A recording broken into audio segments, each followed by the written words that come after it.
तमिलनाडु ऐसा पहला स्टेट बन गया जिसने 10 एक्ट बिना राज्यपाल और राष्ट्रपति के असेंट के इनएक्ट कर दिए हैं और इन बिलों को तमिलनाडु में लागू कर दिया गया है। तमिलनाडु गवर्नमेंट ने इसे स्टेट गैजेट में भी पब्लिश करवा दिया है। तो अब एक सवाल ये आता है कि क्या कोई बिल बिना राष्ट्रपति और राज्यपाल के असेंट के एक्ट बन सकता है?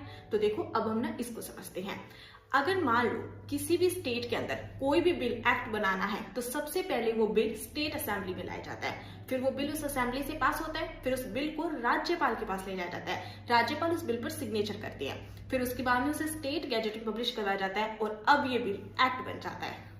अब आपको ये सुनने में बहुत इजी लग रहा होगा, लेकिन ऐसा है नहीं। देखो, राज्यपाल के पास में जब भी कोई बिल आता है तब उनके पास में मल्टीपल ऑप्शंस होते हैं। पहला तो ये कि मान लो कि राज्यपाल के पास में जो बिल आया है राज्यपाल उस पर सिग्नेचर कर सकते हैं।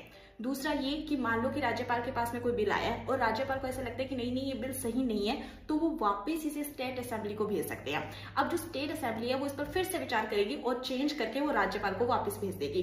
तीसरा ये, अगर राज्यपाल को ऐसा लगता है कि नहीं नहीं मुझे सोचने के लिए थोड़ा टाइम चाहिए, तो वो इसे कुछ टाइम के लिए अपने पास होल्ड करके भी रख सकते हैं। वहीं अगर राज्यपाल को ये लगता है कि नहीं, मतलब मैं ये डिसीजन नहीं ले पा रहा हूँ कि मैं क्या करूँ, उस कंडीशन में राज्यपाल इस बिल को राष्ट्रपति के पास भेज सकते हैं। अब एक सवाल ये आता है कि राज्यपाल के पास में जो बिल स्टेट असेंबली से आया है उस बिल पर एक्शन लेने में राज्यपाल कितना टाइम ले सकते हैं, इस पर सुप्रीम कोर्ट ने अपना एक डिसीजन दिया। सुप्रीम कोर्ट ने कहा कि जो बिल राज्यपाल के पास में स्टेट असेंबली से आया है उस बिल पर अगर राज्यपाल को परमिशन देनी है तो वो 1 महीने के अंदर दे दे, और अगर उनको वो बिल वापस लौटाना है तो वो 3 महीने में दे दे, और अगर उनको वो बिल राष्ट्रपति को भेजना है तो वो 3 महीने के अंदर भेज दे। और अगर मान लो कि वो बिल वापस स्टेट असेंबली से विद चेंज या विदाउट चेंज होकर राज्यपाल के पास में आता है तो राज्यपाल को 1 महीने में परमिशन देनी होगी। सुप्रीम कोर्ट ने ये भी कहा कि अगर ये बिल राज्यपाल ने राष्ट्रपति को भेज दिया है तो राष्ट्रपति को भी 3 महीने में इस पर अपना निर्णय देना होगा,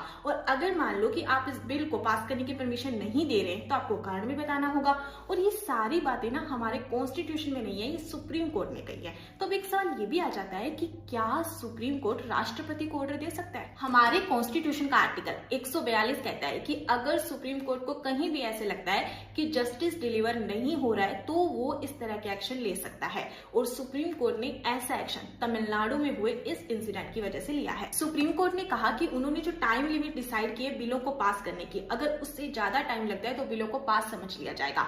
इस पर भारत के उपराष्ट्रपति ने कहा कि आर्टिकल 142 का ये यूज बहुत ही दुर्भाग्यपूर्ण है। आर्टिकल 142 परमाणु मिसाइल बन गया है, जहां पर न्यायपालिका भारत के राष्ट्रपति को आदेश दे रही है कि आपको 3 महीने में वो बिल पास करना होगा। देखो, लोकतंत्र में चुनी गई सरकार सबसे अहम होती है और कोई भी संस्था संविधान से ऊपर नहीं है।